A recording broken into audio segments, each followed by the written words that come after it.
Now is the winter of our discontent made glorious summer by this sun of York, and all the clouds that lowered upon our house in the deep bosom of the ocean buried. Now are our brows bound with victorious wreaths, our bruised arms hung up for monuments, our stern alarums changed to merry meetings, our dreadful marches to delightful measures.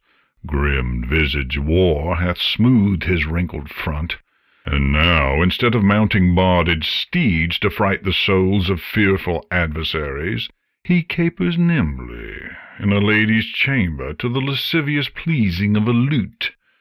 But I, that am not shaped for sportive tricks, nor made to court an amorous looking-glass, I, that am rudely stamped, and want love's majesty to strut before a wanton ambling nymph, I that am curtailed of this fair proportion, cheated of feature by dissembling nature, deformed, unfinished, sent before my time into this breathing world, scarce half made up, and so lamely and unfashionable that dogs bark at me as I halt by them, why I, in this weak piping time of peace, have no delight to pass away the time, unless to spy my shadow in the sun, and descant on mine own deformity.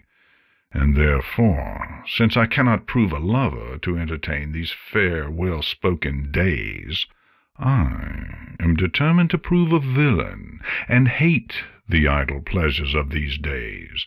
Plots I have laid, inductions dangerous, by drunken prophecies, libels, and dreams, to set my brother Clarence and the king in deadly hate, the one against the other.